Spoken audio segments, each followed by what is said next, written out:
공정과 관련된 인식이 개입할 때 사람들은 보다 높은 가격이 성립하는 타당한 이유가 있기만 하다면 가격이 아무리 높아도 신경을 쓰지 않는다.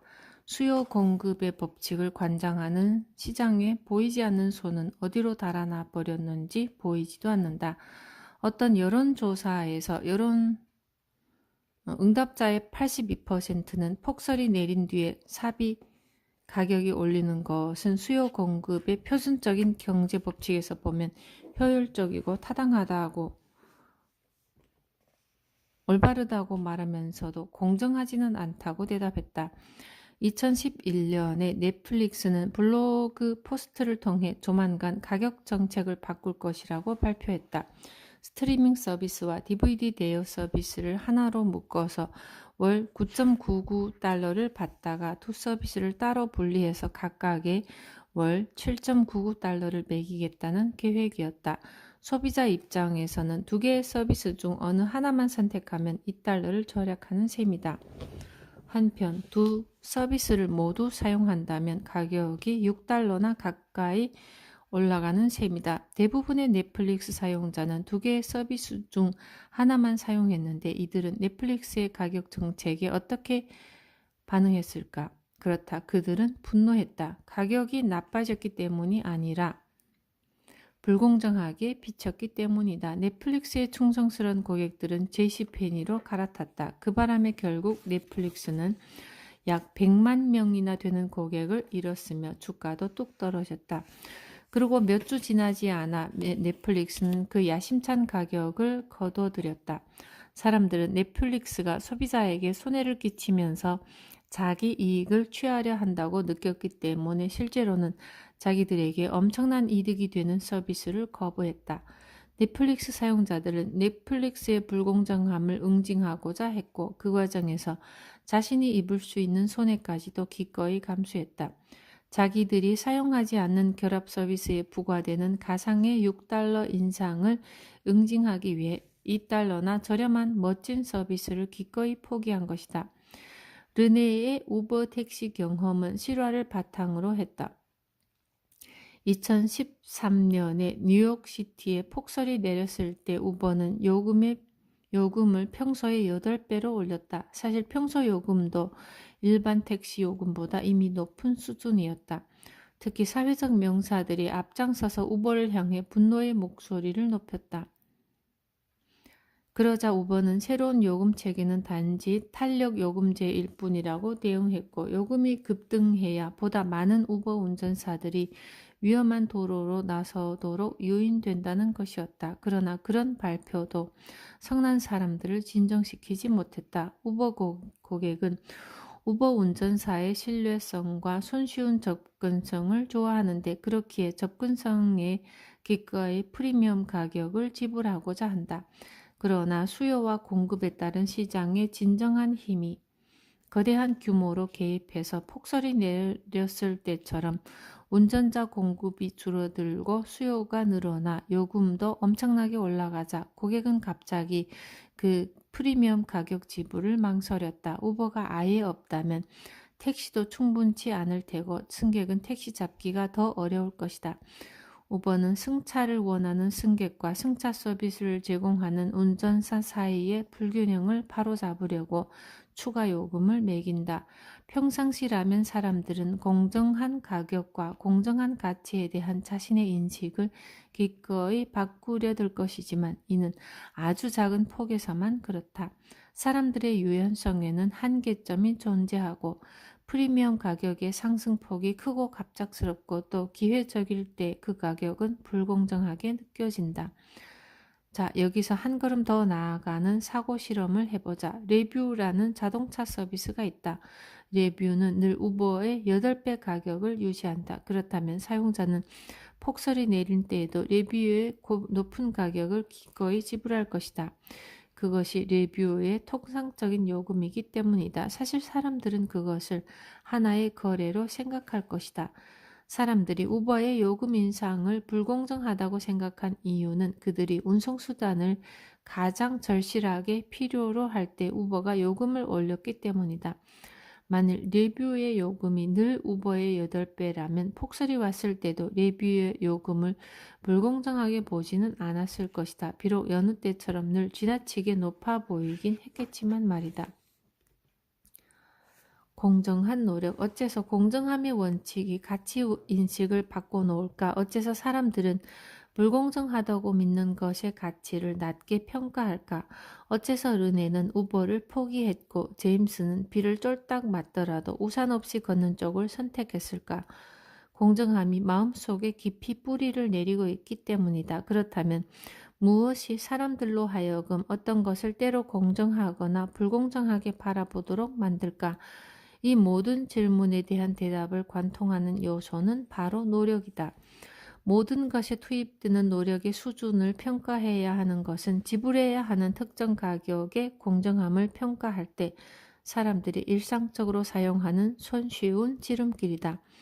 우산 파는 일이 비가 온다고 해서 더 어려워지지는 않는다. 폭설 속에서 운전하려면 평소보다 더 많은 노력이 들긴 하겠지만 그렇다고 해서 8배나 많은 노력이 들지는 않는다. 이런 가격 인상은 추가로 투입된 노력과 일치하지 않는 것으로 보이며 사람들은 생산비가 전혀 증가하지 않는 상황에서 이런 가격 급등은 불공정하다고 믿는다. 그러나 제임스와 르네가 오로지 노력에만 초점을 맞출 때 놓치는 것이 있다. 바로 자기들이 누리는 서비스의 가치가 설령 그 서비스 제공자가 들인 노력이 전혀 변하지 않았다고 해도 새로운 환경 덕분에 증가했다는 점이다. 제임스는 열쇠 수리공이 부른 가격이 공정하지 않다고 생각했다. 왜냐하면 잠긴 자물쇠를 여는데 1, 2분밖에 걸리지 않았기 때문이다. 그러나 만일 그 열쇠 수리공이 서툴러서 쓸데없는 노력을 낭비하면서 오랜 시간을 끌었다면 어땠을까? 이런 일은 얼마든지 있을 수 있다. 실제로 어떤 열쇠 수리공은 걔네게 이런 이야기를 해줬다. 자기가 처음 일을 시작했을 때는 잠긴 자물쇠를 여는데 무척 많은 시간이 걸렸다고 한다. 심지어 어떤 때는 잘못해서 자물쇠를 망가뜨리기까지 했다.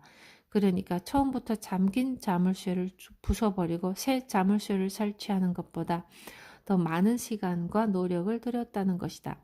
그럴 때는 잠긴 자물쇠를 여는 작업의 표준 공임 외에도 부서진 자물쇠 교체 비용까지 함께 요구하곤 했는데 그때마다 사람들은 기꺼이 그 모든 비용을 지불했을 뿐만 아니라 심지어 팁까지 주더라고 했다. 그런데 기술이 늘어서 자물쇠를 망가뜨리는 일 없이 작업을 신속하게 할 수 있게 되자 고객들은 팁을 주지 않는 것은 말할 것도 없고 공임이 비싸다고 항의를 하고 나서더라는 것이다. 잠깐, 뭐라고? 잠긴 자물쇠를 여는 것의 가치가 얼마나 되느냐고? 우리가 이 질문을 해야 하고 또 대답을 찾아야 하지만 거기에는 가격을 매기기가 어렵다. 그래서 사람들은 잠긴 문을 여는데 얼마나 많은 노력이 투입되는지를 살핀다.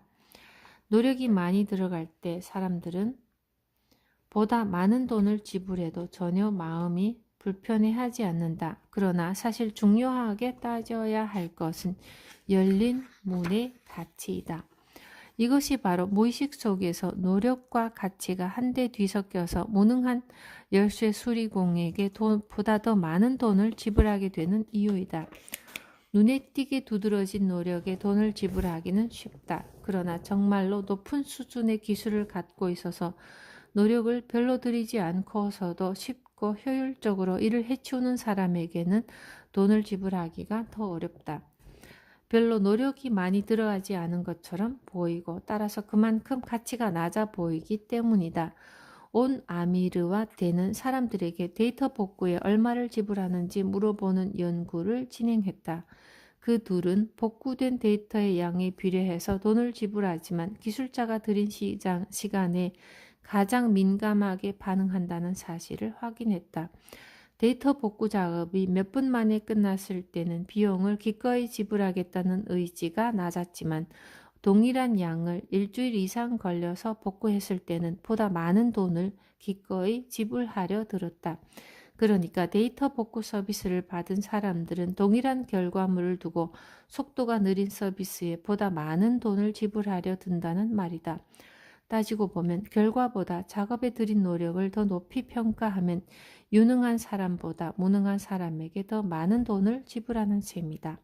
실제로는 전혀 이성적이지 않음에도 무능한 사람에게 돈을 지불할 때 사람들은 보다 이성적이라고 느끼고 보다 또 마음이 편안해진다. 파블로 피카소에 얽힌 전설 같은 이야기가 있다. 어느 날 그가 공원에 있는데 한 여자가 다가와서 초상화를 그려달라고 했다.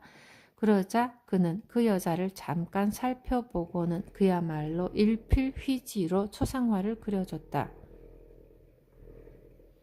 당신은 단 한 번의 붓질로 나의 진짜 모습을 포착하셨네요. 놀라워요. 그런데 얼마를 들여야 하나요? 5,000달러요. 네? 어떻게 그렇게 많은 돈을 받으려고 하세요? 몇 초밖에 안 걸렸잖아요. 이 항의에 피카소는 다음과 같이 대답했다. 몇 초라니 무슨 말씀이세요? 내 평생의 시간에다 몇 초가 더해진 시간이 걸렸는데요. 여기서는 전문성과 지식과 경험이 중요하다. 그러나 노력을 중심으로 가치를 평가할 때 우리는 이런 것을 제대로 바라보지 못하고 정확하게 가치를 평가하지 못한다. 또 다른 이야기가 있다. 에버는 자동차에 발생한 어떤 문제 때문에 골치가 아팠다. 그런데 카센터의 정비공이 그 문제를 드라이버 하나로 단 몇 분 만에 해결하고는 80달러를 내놓으라고 한다. 이런 상황에서 대부분은 화를 내게 마련이다. 그런데 만일 다른 정비공이 3시간이 걸려서 고치고는 120달러를 내놓으라고 한다면 어떻게 하겠는가? 120달러 쪽이 더 합리적으로 보이는가?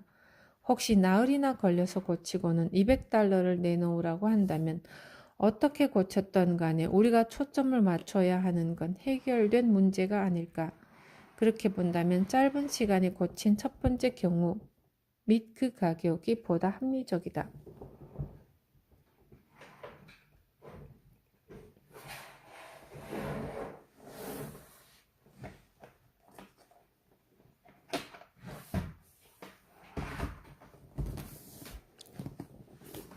컴퓨터 수리 기술자를 생각해보자. 그는 당신 회사의 핵심 서버가 고장났을 때 구성 파일 하나만 수정해서 이 문제를 해결할 수 있는 사람이다.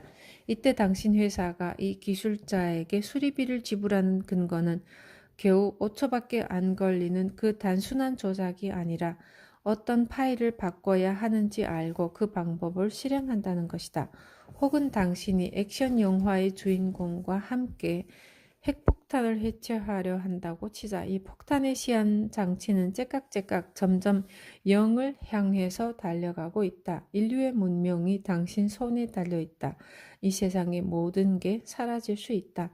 이때 당신은 그 주인공이 서툰 손으로 폭발 장치의 여기저기를 찝쩍거리게 내버려 둘 것인가? 아니면 수억 달러의 돈을 그에게 갖다 바치는 한이 있어도 그가 신속하고 정확하게 움직여서 빨간색 선을 끊어버려야 한다는 올바른 지식을 갖고 시한 장치를 해체하도록 하겠는가?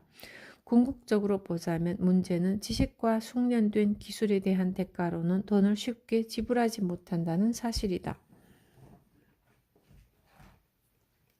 그 기술을 연마하는 데 들어간 세월을 고려해서 기꺼이 지불할 수 있을 만한 액수를 결정하기란 쉽지 않다. 우리 눈에는 그다지 어려워 보이지 않는 일에 엄청난 돈을 지불한다는 것만이 보이기 때문이다.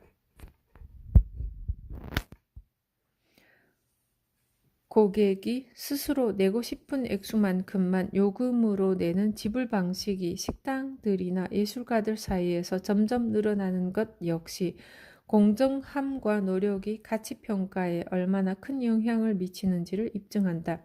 손님들에게 내고 싶은 액수만큼만 음식값을 받는 식당이 있는데 이 식당은 예전에 책정했던 가격보다 적은 금액을 사람들이 음식값으로 낸다는 사실을 확인했다. 식당 주인으로서는 반갑지 않은 결과이다. 그러나 반전이 있다. 보다 많은 이들이 식당을 찾았으며 한 푼도 내지 않거나 터무니없이 적은 금액을 내는 사람은 거의 없었다. 전체적으로 보자면 식당은 예전보다 돈을 더 많이 벌었다. 이처럼 이 식당을 찾는 손님들이 음식값 지불 의지가 상대적으로 높았던 이유는 그들이 식당 직원들의 노력을 볼 수 있었으며 여기에 보답해야겠다고 느꼈기 때문이다. 식당에서 음식을 먹고는 한 푼도 내지 않고 그냥 나가는 것은 정직하지 않을 뿐더러 공정하지 않게 보인다. 이런 측면은 공정함이 양방향으로 작동함을 보여준다. 자기가 내고 싶은 만큼만 요금을 지불하는 방식을 식당이 아니라 관객이 늘 절반밖에 들지 않는 어떤 극장에서 채택했다고 상상해보자. 영화가 끝나고 난 뒤에 극장 직원은 관객들이 나가는 길에 요금함에 자신이 내고 싶은 만큼만 관람료를 내라고 안내한다. 이 경우 관객은 극장이 영화 상영에 노력을 매우 조금밖에 들이지 않았다고 평가할 것이다. 자기들이 오지 않았다면 비어 있었을 의자에 앉히는 것 말고는 극장이 한 건 거의 없다고 생각하기 때문이다. 극장이 제작사나 연기자에게 더 밝은 영상이나 더 나은 연기를 요구했을 리도 없다. 아무리 생각해도 극장이 추가 비용을 지출했거나 추가적인 노력을 들인 것 같지는 않다. 즉 극장은 추가로 노력을 기울이지 않았으므로 추가 금액을 받을 자격이 없다는 결론이 내려진다. 그렇기 때문에 극장을 찾은 관객에게 관람료를 자율적으로 내라고 하면 이들은 아마도 아주 적은 금액만 낼 것이다.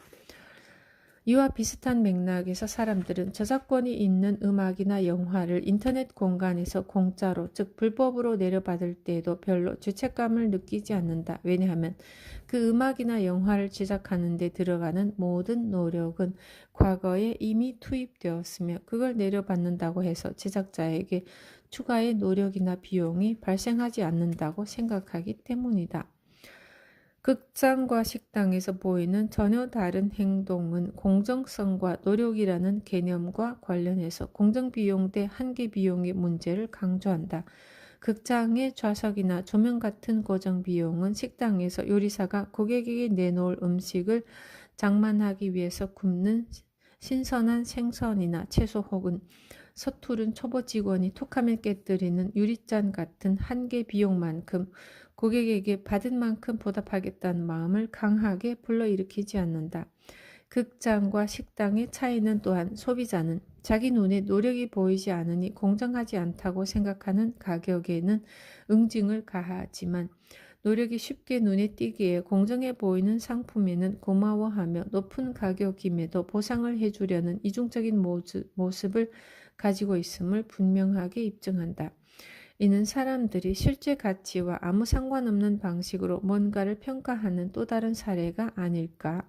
그렇다. 그리고 바로 이 점 때문에 우리는 투명성이라는 개념도 살펴봐야 한다.